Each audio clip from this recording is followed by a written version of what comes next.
Oi, gente, tudo bem com vocês? Eu espero que vocês estejam bem. Hoje nós vamos ter uma aula diferente falando sobre orientações de estudo. Essa aula ela surgiu a partir das dificuldades que eu encontrei dos textos produzidos pelos meus alunos, tanto da ETEC de São Paulo quanto da ETEC de Praia Grande. Então eu preparei esse roteiro aqui para vocês e a ideia é que a gente discuta, aprenda um pouco sobre isso, tá? Depois eu vou deixar esse material também na aula para vocês. Eu espero que tenha ajudado. Então, quando você vai fazer uma atividade, o que é importante você ter bem claro é o seguinte: o que vai ser cobrado e o que vai ser avaliado. Então, muitas vezes as pessoas acabam tirando uma nota ruim, não porque elas não entendem o assunto ou elas não compreendem o que tem que ser feito.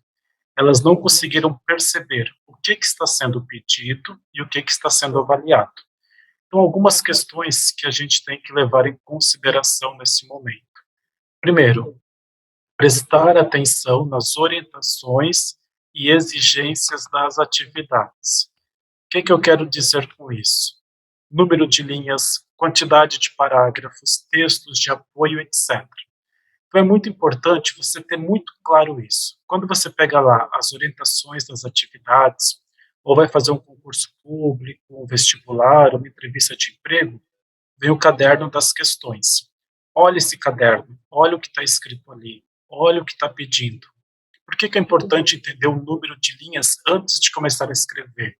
Porque às vezes você pega um texto legal, um tema que você sabe, e aí você começa a fazer rapidinho para conseguir as ideias não fugirem. E quando você vai ver, pede 25 linhas e você escreveu 40. Então é um trabalho perdido, porque você vai ter que refazer e tempo corre muito nessas horas. Então sempre presta muita atenção. Número de linhas, quantidade de parágrafos, textos de apoio. Quando vem esses textos de apoio, geralmente o vestibular, ou melhor, o concurso público da VUNESP, ela traz bastante. Quando vem esses textos de apoio, leia com atenção os textos. Eles não estão ali simplesmente para estarem ou para ocupar número de páginas. Eles estão ali com o intuito de orientação, indicar que tipo de reflexão você tem que estar conduzindo. Então é importante ler com bastante atenção os textos de apoio e entender o que eles estão pedindo, tá? Outra coisa importante, saber o que foi pedido e fazer melhor o que foi pedido e não o que eu acho que como deve ser feito. Você tem umas instruções, geralmente tem roteiro, olha, tem que fazer isso, isso e aquilo. O professor vai pedir, faça dessa forma, depois assim, assado. No caderno de questões do vestibular, do curso, vem a orientação de como deve ser feito. Faça como está ali. Ah, mas eu acho que é melhor começar pelo segundo tema. É melhor começar pela segunda preposição. Não. Faça a ordem que está. Por quê? Quando o cara vai corrigir, ele vai receber um manual, ele vai receber um roteiro. E quando aquele roteiro não está sendo correspondido, sua nota vai decaindo. Então é muito importante que você entenda e faça aquilo que está sendo pedido. Se de repente ele pedir, olha, fale sobre educação, depois sobre pandemia e sobre a sua opinião pessoal. Ah, mas eu acho que é melhor começar a falar pela pandemia. Não. Começa pela ordem. Começa pela educação, pandemia e depois a sua opinião. Então, sempre segue o roteiro que está sendo pedido, tá? Não enfeitar demais, porque você corre o risco de perder a proposta da atividade. Então, tem muita gente que às vezes coloca coisas lindas, sabe, palavras mais elaboradas, mais difíceis, e quer colocar no seu texto. Só que nem sempre isso vai estar dentro do tema que é proposto ou tem necessidade. Então, não precisa querer enfeitar demais, encher linguiça, como a gente diz, só para ficar um texto bonito, porque corre o risco de você perder a proposta. Ele fica muito abrangente, tá? Estar muito atento às informações subentendidas. O que é isso? Dizer uma coisa e escrever outra.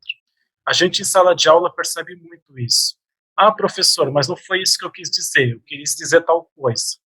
Nem sempre aquilo que está aqui é o que a gente coloca no papel.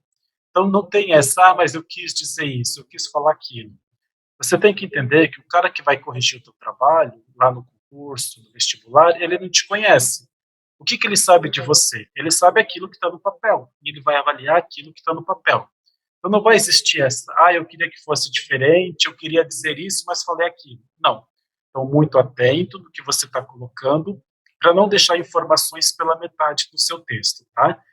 O texto precisa ser objetivo, coerente e conciso. Você precisa ser claro naquilo que você está falando. Seu texto precisa ter uma coerência, ter uma linha de raciocínio. Não simplesmente jogar ideias perdidas e achar que está bonito. Precisa ser conciso, não precisa ficar explicando cada detalhe. Algumas expressões, algumas coisas já são subentendidas e você já sabe o que vai colocar lá. Então, o seu texto, o seu vocabulário tem que estar de acordo para que você seja objetivo na forma de escrever, tá? E, evidente, os argumentos devem estar de acordo com a proposta e atividade do texto. Se o texto está falando sobre educação e pandemia, por exemplo, ou proposta de redação, não tem por que você colocar a expressão crise híbrida. É bonita, é legal, mas não tem a ver com o texto.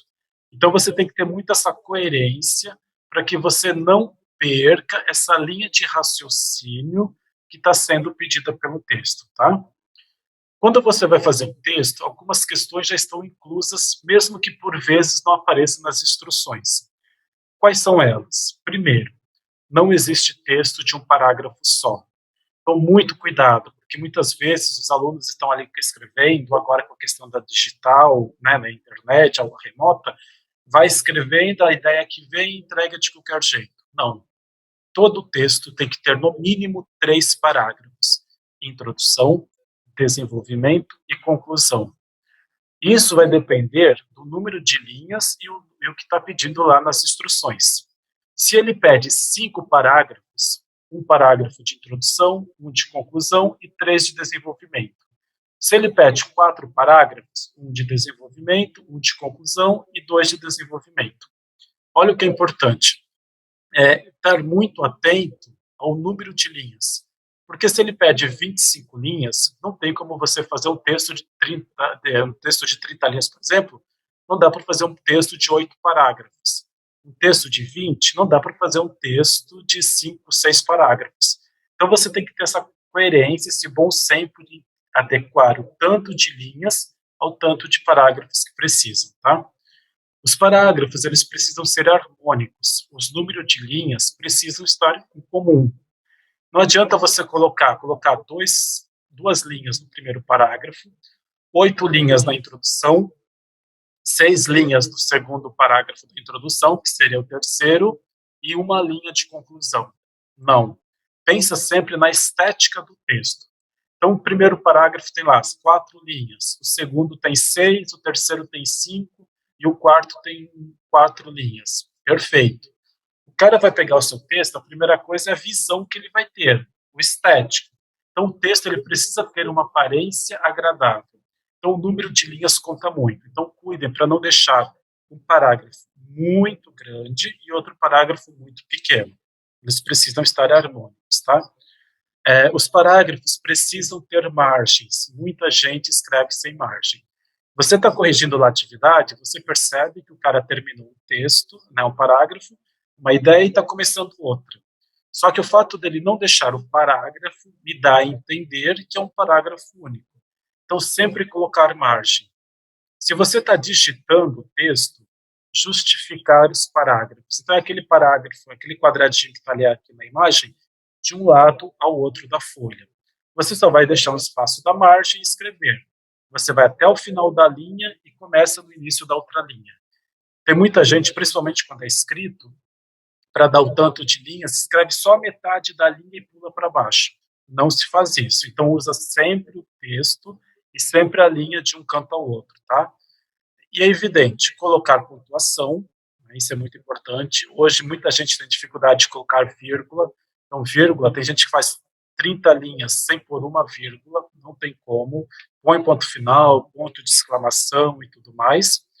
E sempre que quando você vai utilizar uma frase de uma outra pessoa, você está fazendo um teste lá da VUNESP, por exemplo, e tem um texto de apoio e você quer pegar uma frase para explicar o que você está falando. Sempre essa frase tem que estar entre aspas. Por quê? Porque senão é plágio, e plágio é reprovação. é zero na hora. Então é muito importante você identificar no seu texto quando a fala não é sua, quando você usa da fala de alguém para poder explicar isso, tá?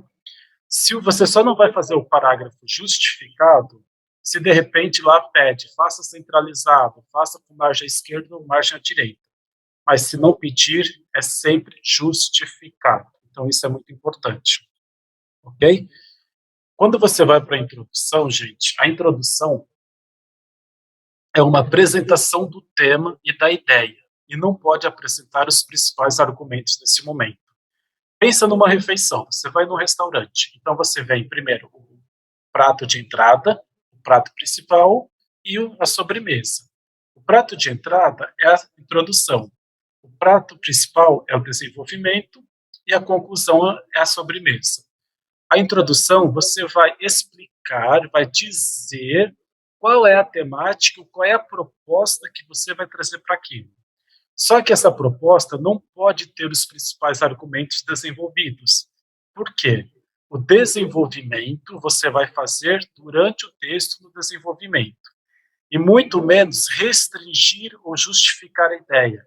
Ah, isso acontece por causa disso, isso é por causa daquilo. Então, o que, que você está fazendo? Você justifica, você centraliza a ideia e você mata a introdução. Lembra sempre que a introdução ela é um convite para que o leitor continue lendo o seu texto. Então, eu, enquanto leitor, enquanto o cara que está corrigindo ali, eu vou ler essa introdução, eu tenho que perceber que você não fugiu do tema proposto e qual é a linha de reflexão, de ideia que você se disponibiliza a isso, ok?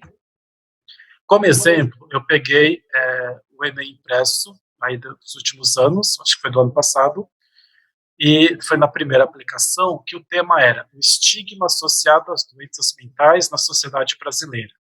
Esse texto é da Isabela Cadelha, lá do Pará, e a fonte é do G1.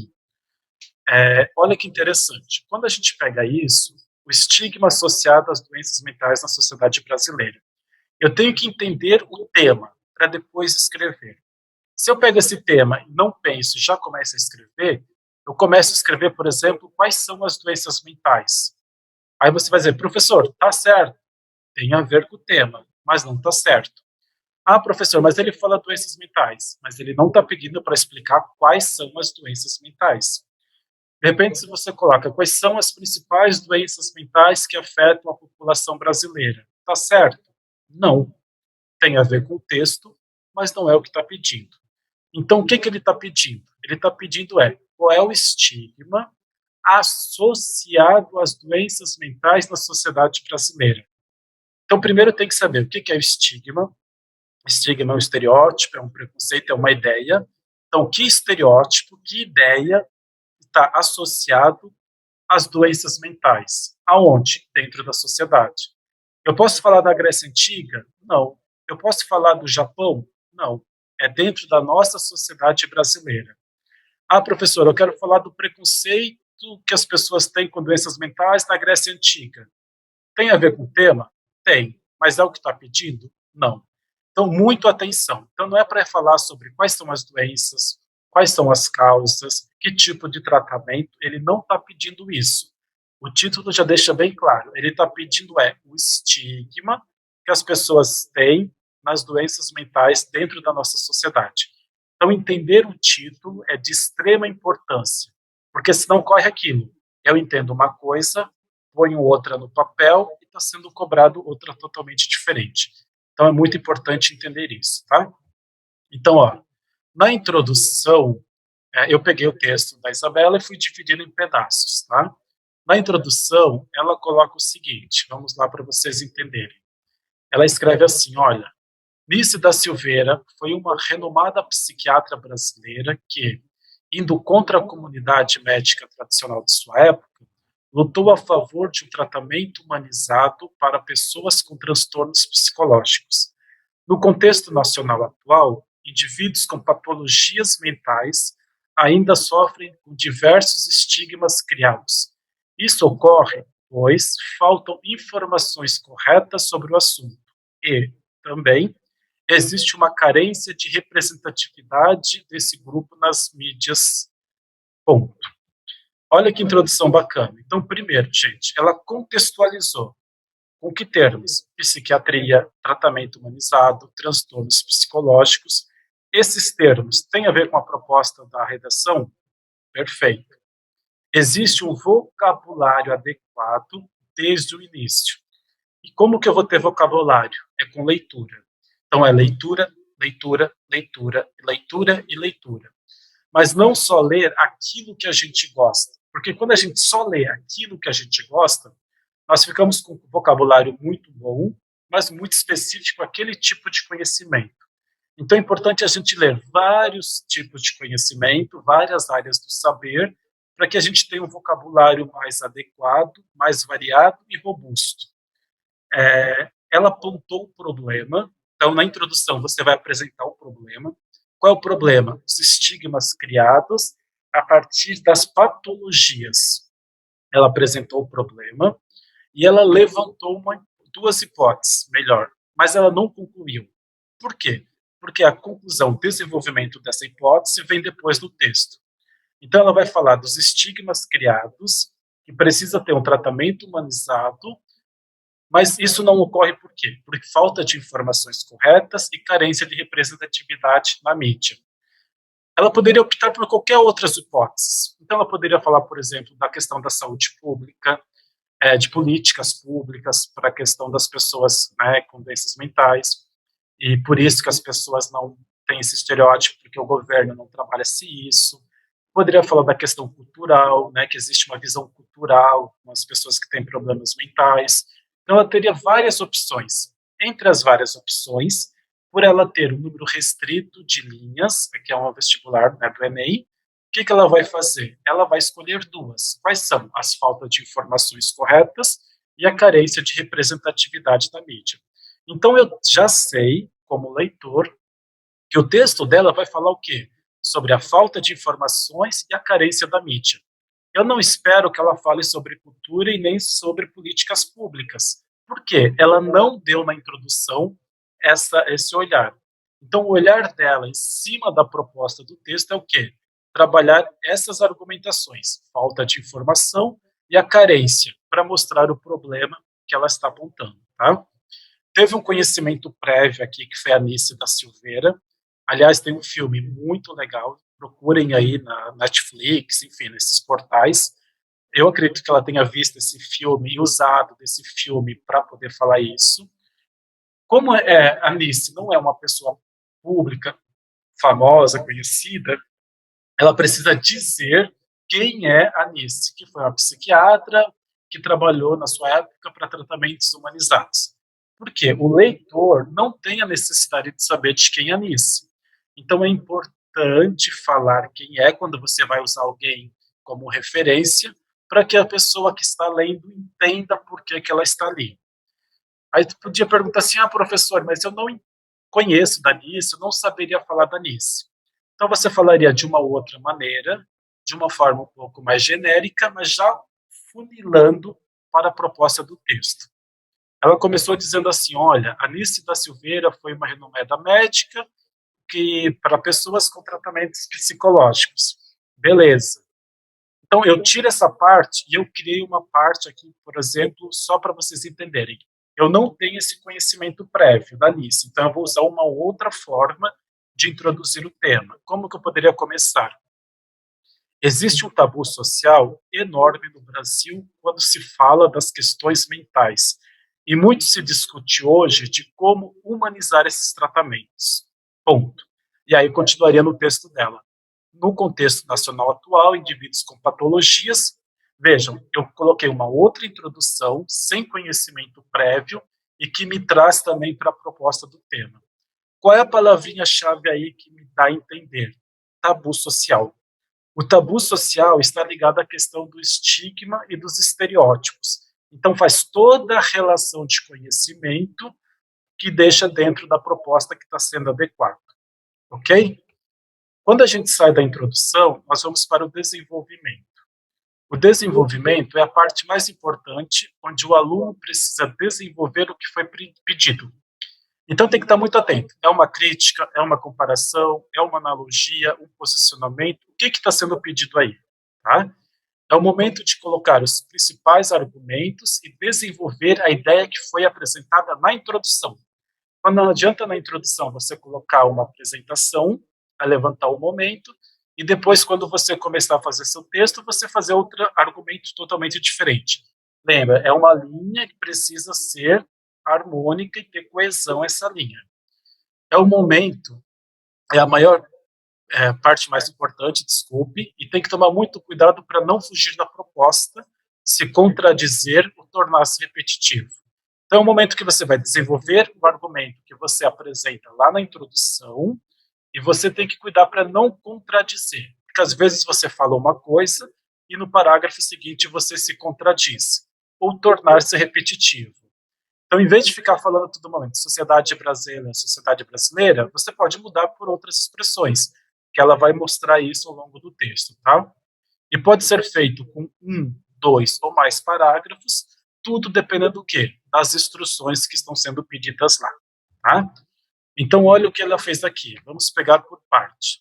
O segundo parágrafo, que é o primeiro de desenvolvimento, ela trabalha o seguinte.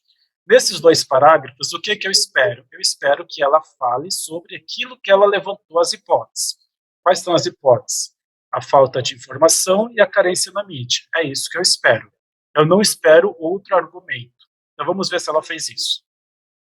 Primeiro parágrafo do desenvolvimento. Primariamente, vale ressaltar que a ignorância é uma das principais causas da criação de preconceitos contra portadores de doenças psiquiátricas. Sobre esta ótica, o pintor holandês Vincent van Gogh foi alvo de agressões físicas e psicológicas por sofrer de transtornos neurológicos e não possuir o tratamento adequado. O ocorrido com o artista pode ser presenciado no corpo social brasileiro, visto que, apesar de uma parcela significativa da população lidar com alguma patologia mental, ainda são propagadas informações incorretas sobre o tema. Esse processo fortalece a ideia de que integrantes não são capazes de conviver em sociedade, reforçando estigmas antigos e criando os novos. Dessa forma, a ignorância contribui para a estigmatização desses indivíduos e prejudica o coletivo. Então, olha só, eu olhando esse texto, primeiro, os dois parágrafos estão harmônicos, praticamente o mesmo tanto de linha, ocupa de um lado ao outro, eu esqueci de pôr ponto final, tá? Foi erro meu, e tem a margem, eu consigo identificar aonde começa e aonde termina o parágrafo, tá?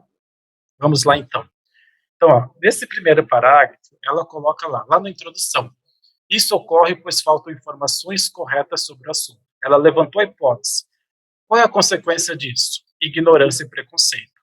Então, ela está fazendo a ligação da introdução com esse argumento que ela apresentou. Porque ela vai dizer o seguinte, olha, uma parcela significativa da população lidar com alguma patologia mental, ainda são propagadas informações incorretas sobre o tema. Então, aqui ela não está preocupada em falar de mídia, ela está falando sobre a falta de informações corretas. E ela reafirma isso nessa parte em verde, que é o parágrafo, porque lá na introdução ela trouxe esse princípio, esse conceito. No contexto nacional atual, indivíduos com patologias mentais ainda sofrem com diversos estigmas criados. Então, ó, em vez de ela falar sociedade brasileira, no contexto nacional atual. E ela vai reforçar esse argumento, quando ela fala assim, desta forma, a ignorância contribui para a estigmatização desses indivíduos e prejudica o coletivo. De novo, esse coletivo pode ser entendido como sociedade brasileira. Só que ela vai usando sinônimos justamente para não tornar repetitivo o texto. Qual é a parte que reforça esse argumento dela? Quando ela fala lá na introdução, no contexto nacional atual, os indivíduos com patologias mentais ainda sofrem com diversos estigmas criados. E olha que interessante. Pô, professor, mas você está pedindo para falar sobre a sociedade brasileira e ela falou sobre o Van Gogh, que é um holandês. Por que aqui ela não precisa explicar quem é o Van Gogh, que fez tal quadro, que foi famoso, que pertenceu a tal movimento? Porque o Van Gogh é um cara conhecido, diferente da Nice, então não precisa. Ela cita o Van Gogh como alguém que tem transtornos neurológicos e não tinha o tratamento adequado e sofreu por isso. Se ela só terminasse aí, não faria muito sentido esse argumento, por quê? Porque está falando, tem que falar da sociedade brasileira. Então, ela pega alguém de fora e ela relaciona essa pessoa pública que tem esse problema, ela relaciona com a sociedade brasileira. O que, que vai fazer esse elo de ligação? É quando ela fala assim: o ocorrido com o artista pode ser presenciado no corpo social brasileiro. Ah, não fala sociedade. No corpo social brasileiro, visto que, apesar de uma parcela significativa da população lidar, e aí ela continua falando sobre o tema. Então, ela usa alguém de fora, que não pertence à sociedade brasileira, mas ela não deixa esse exemplo solto. Ela relaciona esse exemplo com uma parcela da sociedade que sofre do mesmo jeito que o Van Gogh sofreu, só que não tem visibilidade, porque não são famosos. Então, ela salva esse exemplo dentro da proposta do texto e não deixa esse exemplo assim sem sentido, porque está dentro quando ela relaciona com a nossa sociedade brasileira, tá? Então, nesse primeiro parágrafo de desenvolvimento, ela conseguiu falar sobre a falta de conhecimento, a falta de informação, e qual é a consequência disso? A ignorância e o preconceito. Perfeito. Veja, ela não precisou explicar o que é ignorância, ela não precisa explicar o que é preconceito, porque dentro desse contexto já parte do princípio que o leitor saiba o que é ignorância e sabe o que é preconceito. Aí no segundo parágrafo do desenvolvimento dela, que é o terceiro do texto, ela vai falar o seguinte: ademais, a carência de representatividade dos veículos midiáticos fomenta o preconceito contra pessoas com distúrbios psicológicos. Nesse sentido, a série de televisão da emissora HBO, Euforia, mostra as dificuldades de conviver com transtorno afetivo bipolar, TAB, ilustrado pela protagonista Rui, que possui a doença. A série é um exemplo de representação desse grupo nas artes, falando sobre a doença de maneira responsável. Contudo, ainda é pouca a representatividade desses indivíduos em livros, filmes e séries, que quando possuem um papel, muitas vezes, são personagens secundários e não há um aprofundamento da sua história. Desse modo, esse processo agrava os estereótipos contra essas pessoas e afeta sua autoestima, pois eles não se sentem representados. Se no primeiro parágrafo do desenvolvimento ela falou sobre a falta de informação, o que eu vou esperar nesse segundo parágrafo? Que ela fale sobre a carência na mídia. Por que eu estou esperando que ela fale sobre a carência na mídia e não sobre políticas públicas? Porque é o que ela apresenta na introdução dela, a carência na mídia. E ela faz isso perfeitamente.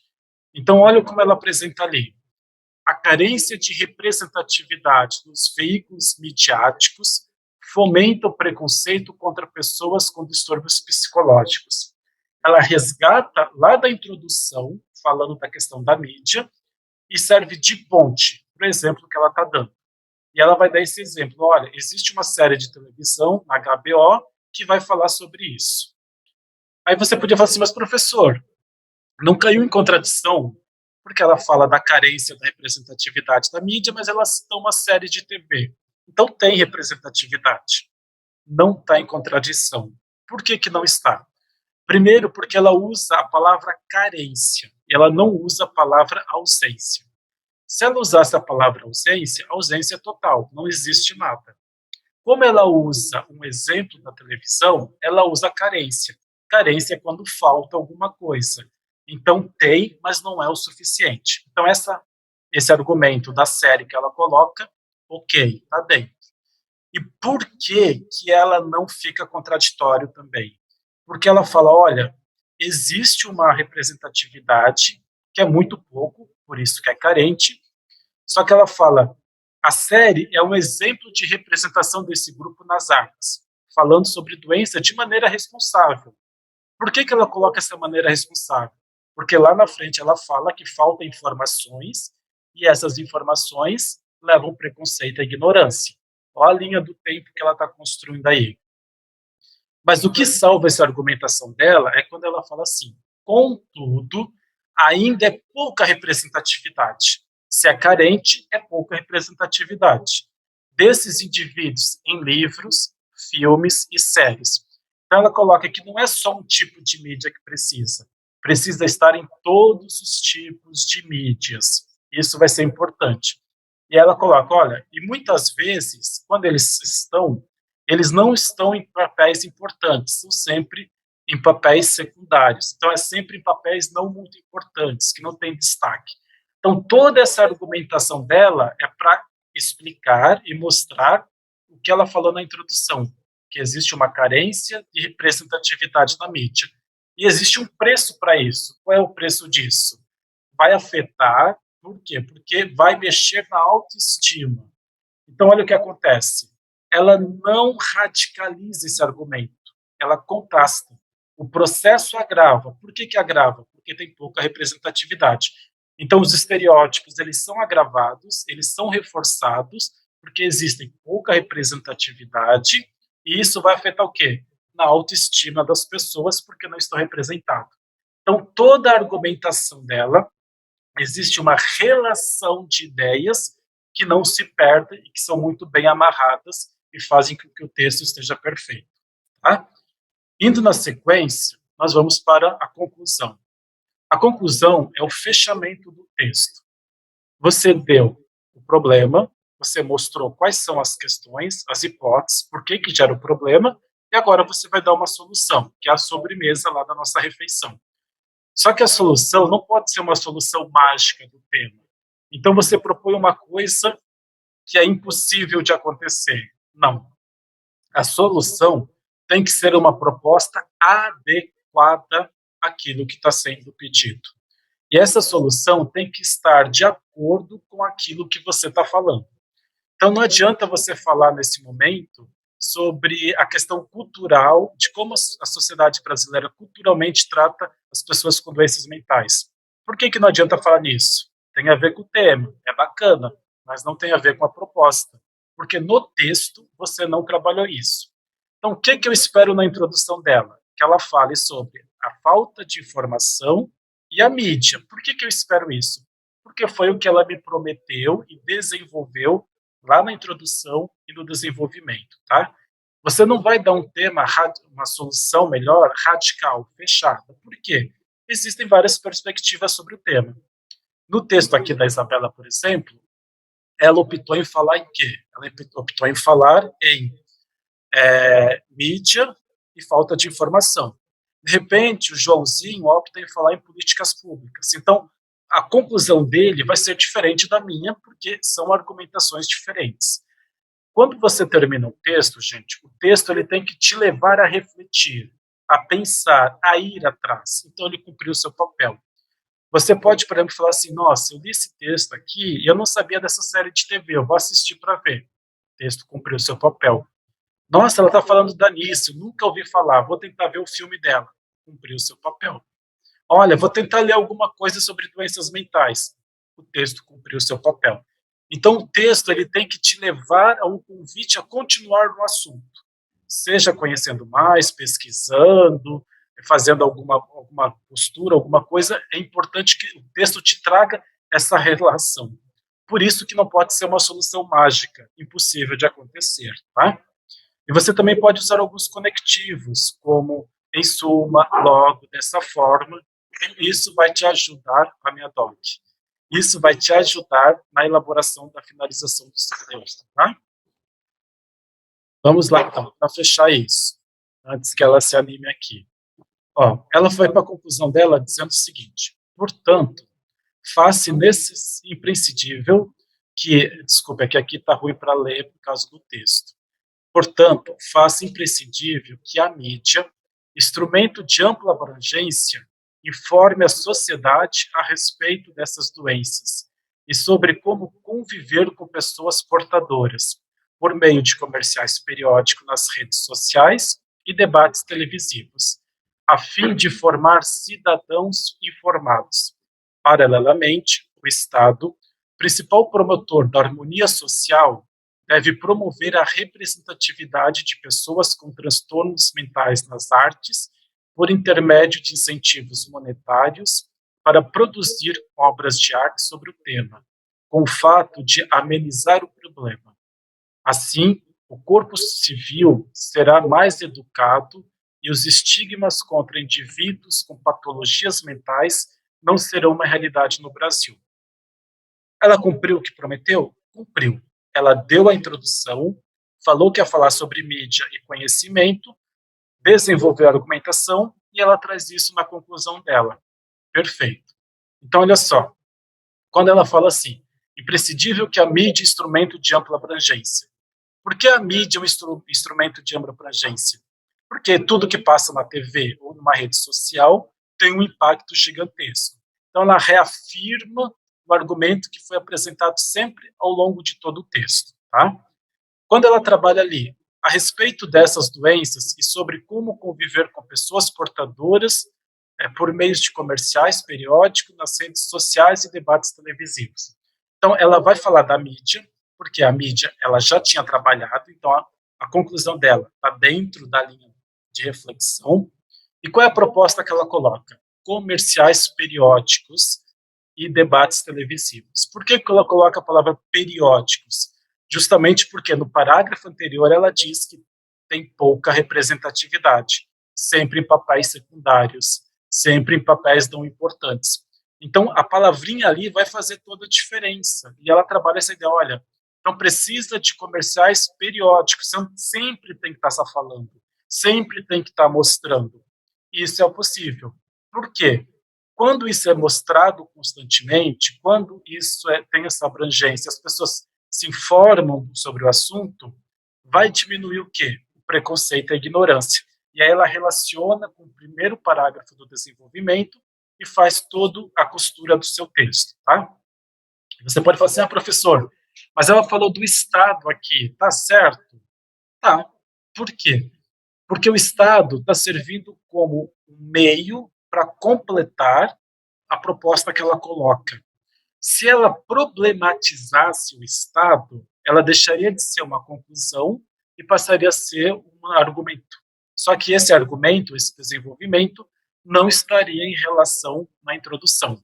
Então, quando ela fala do Estado, por exemplo, se ela falasse assim, olha, porque o Estado não cumpre sua função, porque o Estado é corrupto, porque o Estado deixa falhar, porque o Estado isso e aquilo, ela estaria problematizando o Estado da mesma forma como ela problematizou a mídia, que a mídia não dá espaço suficiente, que a mídia sempre tem papéis secundários. Então, se ela problematizasse o Estado, ela deixaria de ser uma conclusão aqui e passaria a ser mais um argumento de desenvolvimento. Ela não problematiza o Estado. Ela coloca o Estado como um meio para fortalecer e favorecer a proposta que ela está dando, que é uma proposta viável. Então, o Estado, que é o principal promotor de harmonia social, veja, ela não está problematizando, deve promover a representatividade das pessoas com transtornos mentais, de forma monetária para produzir material. Então, ela coloca o Estado como um auxílio, como algo muito importante para que a proposta que ela trouxe em todo o texto aconteça. E qual é a solução dela? Assim, o corpo civil, ou seja, a sociedade brasileira, tá vendo? Ela sempre vai usando outros termos, será mais educado e os estigmas contra indivíduos com patologias mentais não serão uma realidade no Brasil. É algo possível de acontecer? É algo possível de acontecer. A mídia falar mais, o governo incentivar, as pessoas conhecerem mais e deixarem a ignorância do lado. Então, a solução que ela apresenta para o problema que ela trabalha no texto tem todo sentido, toda a coerência e toda a lógica. Ela conseguiu fazer aquilo que ela coloca como proposta lá na introdução. Muito bom, né? Então, se vocês observarem aqui, olha como está o texto dela. Eu consigo identificar os 4 parágrafos, porque tem margem. O texto dela não tem título, não tem nome e não tem assinatura. Quando você vai fazer concurso público, quando você vai fazer uma redação, você não põe título e você não assina e nem número de inscrição. Porque tem um princípio, que eu acho que é a isonomia, se não me falha a memória agora. Vai que você faz o texto e você assina lá. De repente, o professor que vai corrigir, ele te conhece, ele pode te favorecer ou te prejudicar. Então, não existe uma identificação no texto. Você começa direto, sem título, e você escreve até o final. Olha só, como que ele vai saber que é sua? Porque lá no caderno de resposta deve ter um código de barras, que na hora que o leitor passa, ele vai identificar como sua. Então, não tem título, não tem assinatura, não tem código de inscrição, e o texto dela começa sempre com parágrafo, então eu consigo perceber quais são os parágrafos, onde começam. São parágrafos mais ou menos do mesmo tamanho, perfeito, e ela começa no canto da linha e vai até a outra, a não ser no parágrafo, né, primeiro. Mas a segunda, a terceira linha do parágrafo, sempre de um canto até o outro. Você pega esse texto, mesmo sem você ler, a estética dele está perfeita, está bonita. Então, isso conta muito, tá? É a apresentação do texto. E para finalizar, gente, algumas ideias importantes. Você tem que entender que a ideia do autor pode ser diferente da sua, e isso muitos alunos se confundem, e muita gente erra questões de concurso e vestibular por causa disso. Se ele está pedindo, segundo Paulo Freire, educar é. Então, as alternativas não é o que você pensa, é o que o Paulo Freire está pensando. Segundo Platão, o mito da caverna serve para. Não é o que você acha que serve, mas é o que o autor pensa. Então, é muito importante você saber diferenciar qual é a sua ideia e qual é a ideia do autor. E saber que nem sempre a sua ideia vai concordar com o do autor. Mas se ele está pedindo para analisar a ideia do autor, é a ideia do autor, e não para você colocar o seu ponto de vista. A não ser que ele peça. Você concorda, você discorda, qual é a sua leitura sobre o fulano de tal? Aí, beleza. Se não, não. Então, quando ele pede segundo o autor, de acordo com o autor, não é o que você acha, é o que o autor está dizendo, tá?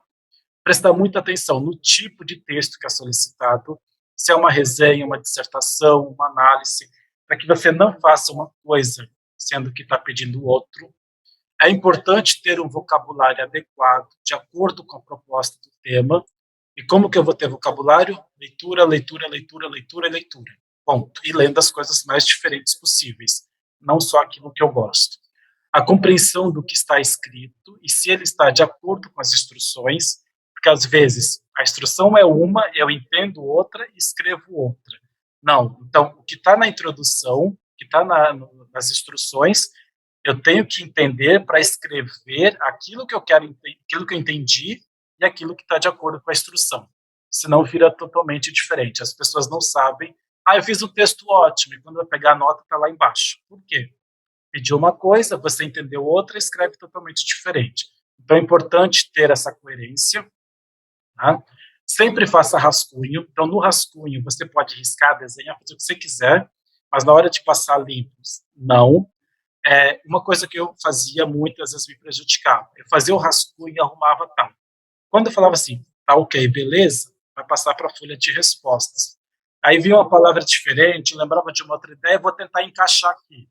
Não faça isso, porque muitas vezes você pode matar o seu texto, perder totalmente a linha do seu texto, e aí não dá tempo de arrumar, porque você já está lá na folha de resposta e não pode rasurar. Então, faz o seu texto no rascunho, risca à vontade. Quando você falar, é isso, está ótimo, maravilhoso, ponto, segue a risca para a folha de resposta que você escreveu.